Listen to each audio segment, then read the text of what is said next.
Coucou et bienvenue dans cet épisode de podcast.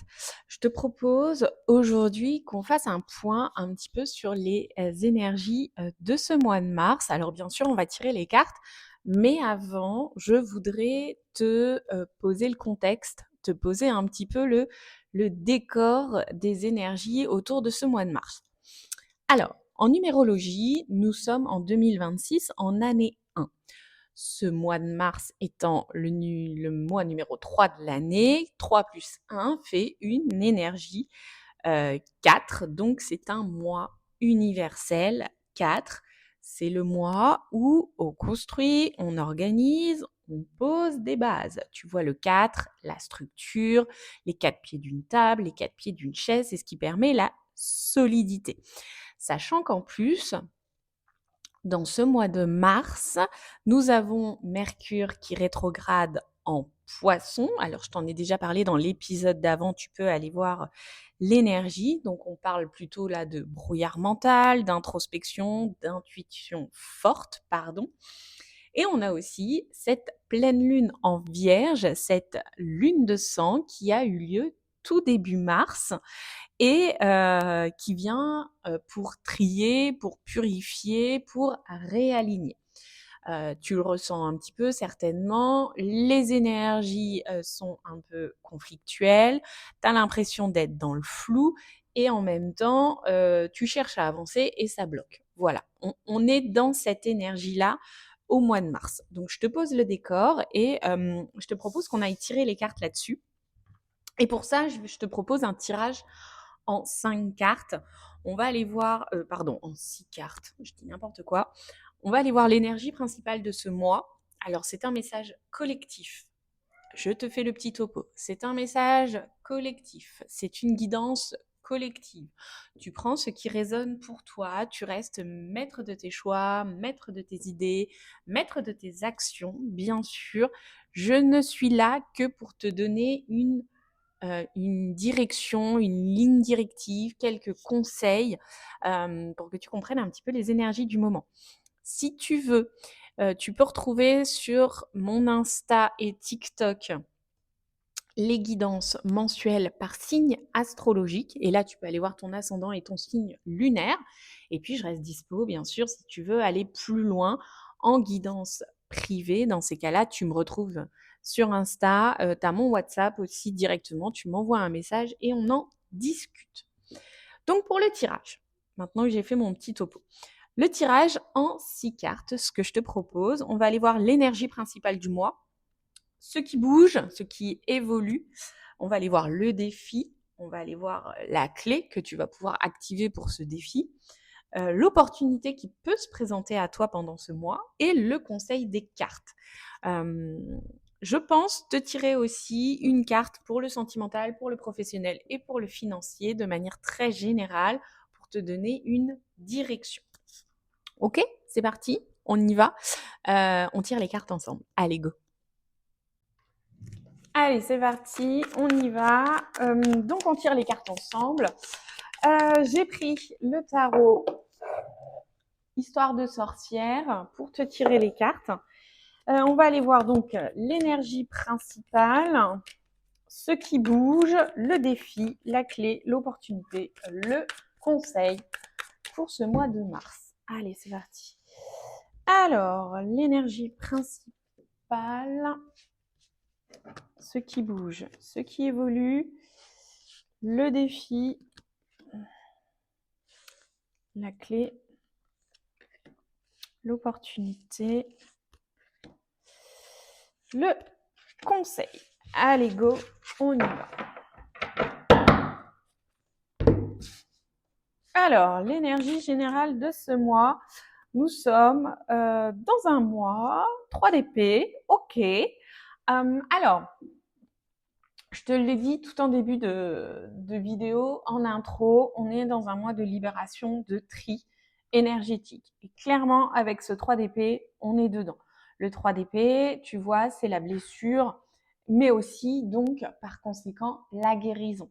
Donc, on va aller travailler sur cette notion de passage d'un état d'être à un autre, en fait, en se libérant de nos blessures du passé, de certains schémas, de certaines peines, de certaines aussi violences avec ce 3 d'épée. Il y a vraiment cette notion de libération. Alors, pour ceux qui regardent en vidéo, tu as ce journal là qui est posé sur le lit. On a vraiment cette libération aussi, je trouve, par l'écriture. On a cette sensation de cœur blessé qui a besoin de se libérer. Et ce mois de mars va être plutôt approprié pour ça. Alors, attention, tu peux être avec des émotions un petit peu en dents de scie, c'est normal sur ce mois. N'hésite pas, si tu sens que c'est un peu difficile pour toi, à te faire accompagner, à te faire guider, à te faire coacher. Bref, prends ce qui te convient. Je suis désolée, j'ai un chat qui vient me miauler juste à côté. Ce qui bouge, ce qui évolue sur ce mois de mars, nous avons une très belle reine de Pentacle. Alors, ce qui bouge pour toi, c'est une position. Tu vas t'ancrer, tu vas vraiment solidifier les choses. Tu vas prendre les rênes et tu vas t'ouvrir à plus d'abondance, plus de prospérité, plus de... Tu vois, cette reine de Pentacle, elle est vraiment très très bien entourée. Elle est très ancrée dans sa réalité. Tu vas retrouver une forme d'ancrage que tu avais peut-être perdu depuis quelque temps, qui va revenir là. En tout cas, c'est ça qui va bouger. Ton ancrage, ta position, ton état d'esprit aussi, ta posture. C'est carrément ta posture qui va changer, qui va évoluer. Tu vas être beaucoup plus ancré, beaucoup plus dans la réalité. Le défi de ce mois, le 4 d'épée. On passe, tu vois, du 3 d'épée en énergie générale au défi au 4.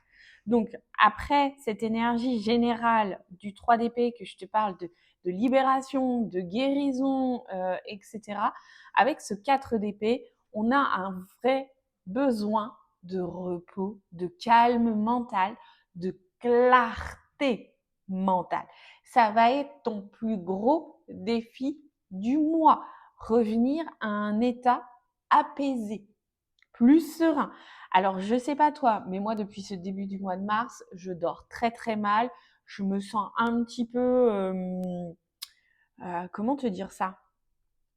Je me sens extrêmement tout feu, tout flamme, tu vois, et en même temps épuisée à la fois. Je sais pas comment te l'expliquer, mais j'ai un peu ces deux notions. Donc je sens que c'est vraiment un état de stress, où ça bouge beaucoup, où j'ai l'impression que tout va dans tous les sens, et en même temps, ça m'épuise.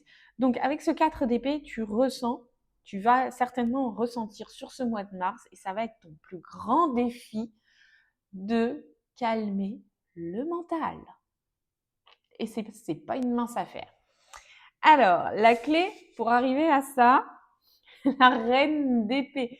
La clé, c'est, vas-y, pose les choses, tranche, garde ce qui te convient, fais le tri. Tu vois, on est vraiment dans cette énergie aussi de pleine lune en vierge. Tu as besoin que les choses soient structurées, réglées. Donc, en gros, ça te dit, fais des to-do list, barre au fur et à mesure, avance sur ce que tu dois avancer, garde aussi ce qui est strictement nécessaire pour toi, utile à ta vie. Un tri est important. Tu vois, ce qui bouge, ce qui évolue, c'est cette reine de pentacle et ta clé, c'est la reine d'épée. Donc, tu vois, il y a vraiment ces deux notions, ces deux reines qui vont venir t'accompagner et donc, par conséquent, deux postures qui t'accompagnent sur ce mois de mars. Je suis désolée si tu entends le chat. L'opportunité pour ce mois de mars, c'est un 10 d'épée. Ce 10 d'épée, il te fait comprendre que bien que tu aies été mis à terre, un nouveau jour se lève, tu vas pouvoir te relever, tu vas pouvoir faire face à tes blessures, à tes trahisons, à toutes ces épées qu'on t'a plantées dans le dos pour pouvoir te relever. En gros, c'est cette notion, tu as perdu une bataille, pas la guerre, tu vas te relever encore plus forte que tu l'étais. ou encore plus fort, pardon, excuse-moi, je mets tout au féminin. Le conseil pour ce mois de mars, regarde-moi ce magnifique 10 de Pentacle. Ce conseil avec le 10 de Pentacle, c'est vraiment, tu vois, on revient, ce qui bouge, Reine de Pentacle, le conseil 10 de Pentacle, on revient sur cette notion d'ancrage, sur ce retour aux sources, à la terre, au matériel. Alors le printemps arrive, tu vas pouvoir peut-être faire un peu de jardinage, pourquoi pas, ça peut être une très très bonne idée. Mais en tout cas, tu dois te recentrer sur tes proches, sur ta famille, sur tout ce que tu as construit depuis X temps, depuis X mois, depuis X années, et tu as besoin de te recentrer là-dessus. Donc, ce 10 de Pentacle, il est là pour te dire, le conseil, c'est reviens à l'essentiel. Reviens à ce qui est important pour toi. Et avec ce 10 de Pentacle, on a quand même une notion matérielle. Donc, le conseil, c'est aussi de faire le tri dans tes finances, dans tes projets, dans ton travail, dans ton patrimoine, pourquoi pas. Enfin, tu vois, tu as besoin de tout ça sur ce mois de mars. Je te propose qu'on aille creuser. Alors, attends, j'essaye de voir comment je te mets ça. Voilà, je vais te mettre ça, comme ça on garde quand même les cartes. Et on va aller voir le professionnel, le sentimental et hop, le financier. Je te mets tout ça là. Et puis pour ça, on va prendre l'oracle des miroirs pour aller voir un peu ce que ça nous dit sur ce mois de mars. Hop. Alors, pour le pro, hop, pour le sentimental, relationnel et pour le financier sur ce mois de mars, toc, on est là. Alors, pour le pro, nous avons contrat. Donc, cela peut parler de signature, bien sûr, d'un nouveau contrat de travail, d'un devis. En tout cas, il y a des opportunités de signature sur ce mois de mars, donc peut-être des opportunités d'évolution. Attention, le contrat n'est ni positif ni négatif, en tout cas dans sa carte. Donc, tu peux aussi signer une rupture conventionnelle. Alors oui, on va me dire que ça n'existe plus, mais malgré tout, il y a encore des choses qui existent. Un licenciement, tu peux signer une fin de contrat, quelle qu'elle soit. Bref, tout ce qui va concerner des signatures un peu plus administratives. Pour le sentimental, nous avons le voyage. Alors, le voyage dans le sentimental, on peut parler bien sûr de voyage en amoureux, avec des amis, hein, sentimental, relationnel. On peut parler aussi d'une relation à distance ou justement une mise à distance aussi. On parle plutôt de quelque chose qui peut bouger quand même sur ce mois de mars. Avec le voyage, j'imagine aussi cette notion de pouvoir prendre de la hauteur sur une situation et de la regarder avec une autre direction, une autre opportunité, un autre regard. Parce que sur cette carte du voyage, en fait, dans l'oracle des miroirs, c'est un personnage qui est dans une montgolfière, qui est en train de monter, et il a ce qui semble être une longue vue. Donc on voit vraiment qu'il a cette notion de prendre de la hauteur et de regarder aussi des choses différemment dans le relationnel. Et pour le financier, eh bien écoute, nous avons la joie.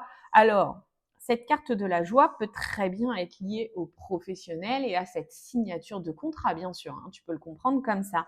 Nous avons la joie. Donc imagine dans les finances, si tu cherches à vendre quelque chose, hein, je pense à un bien immobilier, il y a une réussite. Tu peux engager aussi bien sûr des frais pour un événement festif.